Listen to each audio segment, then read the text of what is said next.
The first weekly over-the-air update in Marvel Snap has finally gone live, and I can't tell you how excited I am to discuss it in this video. I'm going to be discussing all 4 cards that have been changed, including 3 which I think are super impactful on the meta, and I'm also going to be giving you a infinite caliber deck that I think has gotten infinitely better with one of the changes, and I couldn't be more excited to bring it to your attention. We'll be discussing all those things in this quick video, so be sure to stay tuned all the way to the end.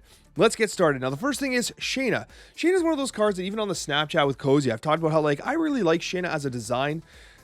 Shayna moving from a 4-2 to a 4-4, I think is pretty significant. Now, in the developer note here, they're saying that, like, the card just has never been good. Like, it never felt good. Rain rate's never been right. And, I mean, 2 power is pretty significant. Going from a 4-2 from a 4-4 is pretty significant. And I do think that Shayna could have some potential turn 6 power. If you consider what a turn 6 Ebony Maw would look like, and then you can kind of replicate that across multiple lanes, it's pretty insane. Obviously, it's RNG. You can get a Hawkeye on the other side, which totally sucks, right, on turn 6. But I do think that Shayna is an interesting card, and I can't wait to experiment.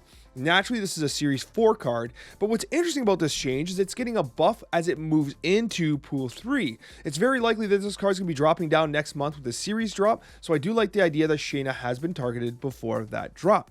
And then we have Lizard. Now, Lizard's absolutely insane. I think Lizard is a wild change. Sorry, a little bit of bouncing around there with my mouse wheel. But Lizard's actually pretty crazy, and it's funny because they kind of say it's the softest nerf they've ever made. Man, I don't know if I agree with that. Like, I totally understand what they're saying. Going from a 2-5, it's still a 2-5, but then it has the -4 power with 4 cards there. That is significant. Like, -4 power, that's a 2-1. That's a 2-1. And, like, if you consider what Black Widow is as a 2-1, like, Black Widow, Widow's Bite, disrupting an entire draw in a game where, like, card draw is near impossible. Like, not near impossible, but, like, you have a 2-0 in the case of Adam Warlock. Stuffing a card draw is extremely significant. Like, card draw is valuable in Marvel Snap. And so, like, Lizard coming down as a -4, it's crazy because, like, a 2-1 Lizard is just horrible. As a 2-5, though, it's incredible. And I think that this is pretty interesting because it really makes a situation where, like, Lizard really was the de facto 2-drop. It was the one that everyone went to. Your decks were kind of weaker if you didn't play Lizard, or if you didn't have a specific reason not to play Lizard, or to play other very specific 2-drops. So I like the change. I can kind of see Scorpion getting nerfed to 2-1 next week, because I think that Scorpion's going to become the de facto now, and then that's going to have to get adjusted, which I think opens up room for others, which is good, which is what you want to see. But I think this is actually a pretty wild change, to be honest with you. So I think the Lizard change is not insignificant. With that being said, these last 2, I think, are the most significant that we're discussing today. Sandman and Enchantress. Now, with Sandman, I think they were right to identify that Sandman was becoming a little problematic. The main reason why is because you have these Electro-style decks where you play the Electro on turn 3, you have the Electro ongoing, but next turn you just play Sandman, and it just replicates that ongoing effect. So really, your opponent only has turn 4 to take advantage of the fact that you have an Electro on board, you can only play 1 card. So it's very difficult for opponents. It also kind of really stuffs Sarah-based decks. It stuffs the Hitmonkey-based decks, which is currently the Battle Pass card. So I think that this change makes sense. I think that the -2 power is significant as well, because the main strategy around Sandman was, like, Sandman, you know, then you have, like, Leader Odin type thing, or, you know, Dr. Doom Odin, and you're trying to spread and attack all the lanes at once while restricting your opponent's ability to do so.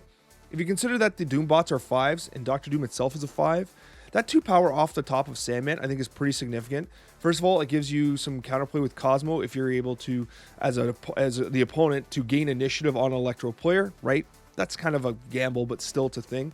But just a straight up 2 power when they're going that wide, I think is beneficial in the Sandman location.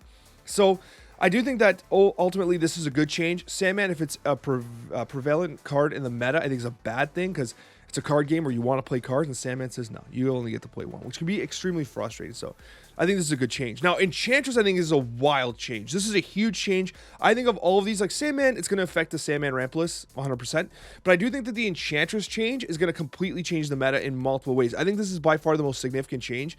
First of all, they could have went from 4-4 to 4-5, and people probably would have been like, okay, but they went to 4-6, and I like this because, like, they're taking a greater chance. They're taking a shot at, like, making Enchantress legit, and I like the idea that now, as a 4-6, it's a pretty legit tempo play. Like, it's on par with the White Queen, right, which is really good. It's a card everyone loves, and so, like, as a 4-6, that kind of wipes out the ongoing effects, including Lizard, if you so need to. I think that this makes Enchantress extremely valuable. It helps really counter Devil Dino. Darkhawk is a major knock against Darkhawk. And I think that it's a tech card that now becomes very similar to Shang-Chi in the sense that, like, if you have ongoing cards or if you're against ongoing cards and you have Enchantress, it's like a snappable condition. Like, this is a card that really does damage. And it's a huge knock to Devil Dinosaur and a huge knock to Darkhawk, who really weren't worrying too much about Enchantress. And obviously, Patriot, which is on a huge climb right now, right? Patriot is terrified of Enchantress. So I do think this is an amazing change, and I think that this is going to be, if this is illustrative of what they're going to do every week, I'm all for it. I like these wilder swings, because listen, next week they can take Enchantress down by 1. They might have to. I love these changes. With that being said, I promise that we're going to talk about a deck that I think is incredible. It's one of the ones I used to get to Infinite this season, and it's only better now thanks to these changes. Let's talk about it. So I know you're not going to believe me, but this is one of the decks I took to Infinite this season, and it absolutely crushed for like a 60% win rate. I was going to make more videos about it, but the videos about Silver Surfer don't generally perform well. I actually had Enchantress prior the nerf, and I was crushing with it. I was crushing Devil Dino. I was crushing Darkhawk. I was crushing Patriot. This list performed so well, and now it's even better because now Enchantress is a 4/6, because the argument was always like, hey, Alex, why would you play Enchantress when you can play Rogue?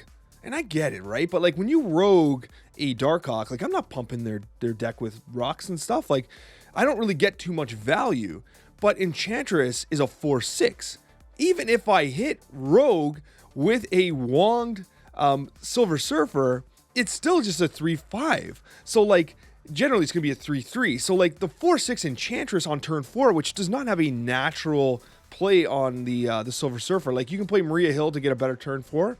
But like, I think this is incredible. I think this is a great deck list, honestly. And I do like the idea of playing Goose to shut down one lane. And then like, if they do play Devil Dinosaur, like it's easy pickings for an Enchantress. So like, I think this deck is infinitely better right now, thanks to the buff to Enchantress. I think that Silver Surfer is going to see a lot more play. And I think that Enchantress is going to see a lot more play. And ongoing cards are going to be scared, at least for the next week or so. Because I believe that this Enchantress buff is pretty significant. So if you're looking for a deck to try and you have Silver Surfer, I think this is the one.